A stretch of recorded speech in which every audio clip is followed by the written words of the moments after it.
ذاتی مجھے یہ بتائیں، اگر کوئی شخص مالا مال ہونا چاہے اور اپنے رزق میں فراوانی چاہتا ہے تو وہ کیا کرے؟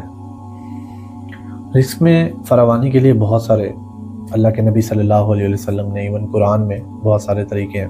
جس طرح آپ استغفار کریں کثرت سے. اللہ تعالیٰ فرماتے ہیں قرآن میں کہ جو استغفار کرتا ہے ہم اس کو اولاد بھی دیتے ہیں، رزق بھی دیتے ہیں، بارش بھی برساتے ہیں، and a lot more.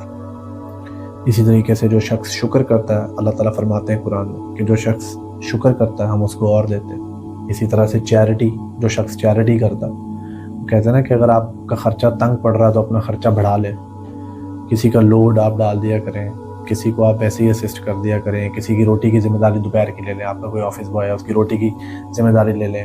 ہفتے میں ہاسپٹل جا کے کچھ 50-60 لوگوں کو جو باہر بیٹھے ہوتے ہیں گورنمنٹ ہاسپٹل میں 100 لوگوں کو کوئی نان حلیم کھلا دیا کریں، کوئی چیریٹی کر دیا کریں، کچھ بانٹ دیا کریں. اپنے آس پاس دیکھا کریں کون ضرورت میں ہے اس کی مدد کر دیا کریں.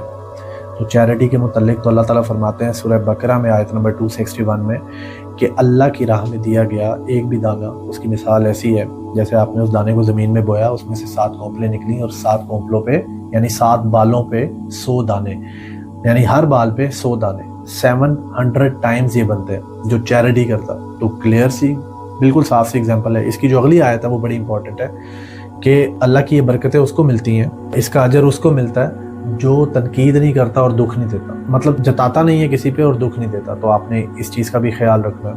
پھر اس کے علاوہ آپ نے باوضو رہنا. آپ نے دیکھا ہوگا کہ اللہ تعالیٰ ہی کرواتا ہے، لیکن آپ نے دیکھا ہوگا جب بھی نماز کا پوچھتے ہیں تو میں باوضو ہوتا ہوں. تو آفس ٹائمز میں آپ باوضو رہیں، حلال رزق کمائیں. اس کے علاوہ ایک بڑی امپورٹنٹ حدیث ہے ترمذی کی، حدیث نمبر 1212 ہے.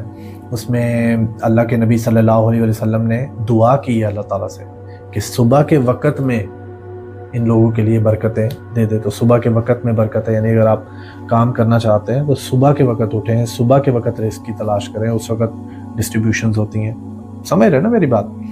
اسی طریقے سے اور بہت ساری دعائیں ہیں، بہت سارے طریقے ہیں جس سے آپ رزق کو بڑھا سکتے ہیں. لیکن میں ایک بات کہوں آپ سے بڑی امپورٹنٹ، اور وہ یہ کہ اللہ تعالیٰ سے بہت زیادہ مال مت مانگیں، بہت زیادہ دولت کی تمنا مت کریں.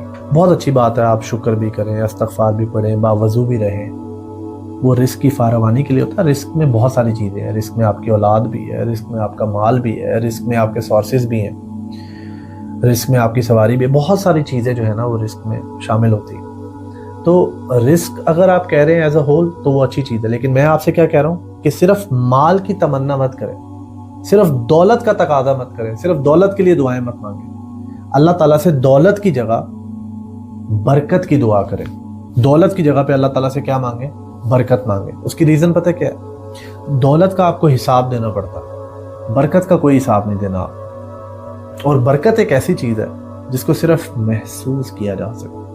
آپ کو پتہ ہے آپ 60,000 کما رہے ہیں لیکن ختم نہیں. آپ کو پتہ ہے کہ آپ 4 گھنٹے کام کر رہے ہیں لیکن سب سے زیادہ کام کر رہے ہیں. آپ کو پتہ ہے آپ نے 1 مہینے کا راشن ڈلوایا لیکن 1.25 مہینہ چل گیا، 1.5 مہینہ چل گیا. آپ کو پتہ ہے آپ نے 1 پلیٹ سالن منگوائی ہے لیکن 4 بندوں نے روٹی کھا لی. یہ برکت کے ایلیمنٹس ہیں، یہ نظر نہیں آتے، یہ بس محسوس کیا جا سکتا ہے اس کو. لیکن بذات برکت کس طرح ہے؟ اللہ تعالیٰ اس بات کا جواب قرآن پاک میں دیتے ہیں. اللہ تعالیٰ فرماتے ہیں سورہ اعراف میں آیت نمبر 96 میں، اللہ تعالیٰ فرماتے ہیں کہ یہ بستیوں کے لوگوں کو چاہیے کہ یہ ایمان لائیں اور تقوی اختیار کریں تو ہم ان کے لیے برکتوں کے دروازے کھول دیں گے، زمینوں اور آسمانوں کے. صرف زمینی برکتیں نہیں، آسمان سے بھی آپ پر برکتیں نازل ہوں گی اگر آپ 2 کام کریں. کیا کریں؟ ایمان لائیں، بیسک نیڈ، اور تقوی اختیار کریں. اب ایمان کا تو پتہ ہے، ایمان کیا ہے؟ کچھ کام اللہ کے لیے کر لینا، جیسے کلمہ پڑھ لینا تو آپ مسلمان ہو گئے. اس کے بعد اللہ کی ذات کے اوپر کامل یقین کر لینا، کرنے والا کام ہے نا یہ. نماز پڑھ لی، روزہ رکھ لیا، یہ ایمان کے تقاضے ہیں. آپ کامل یقین کے ساتھ آپ اللہ تعالیٰ کے ساتھ جڑے ہوئے ہیں تو یہ ایمان کا حصہ ہے. تو ایمان کیا ہے؟ کچھ کاموں کو اللہ کی خوشنودی کے لیے کر لینا. تقوی کیا ہے؟ کچھ کاموں کو اللہ کی رضا کے لیے چھوڑ دینا. سمجھ آئی؟ تقوی کا مطلب ہے بچنا. اللہم ربنا آتنا فی الدنیا حسنۃ وفی الآخرۃ حسنۃ وقنا عذاب النار. واٹ از دس واقینہ؟ واقینہ کا مطلب ہے بچنا، پرہیز کرنا.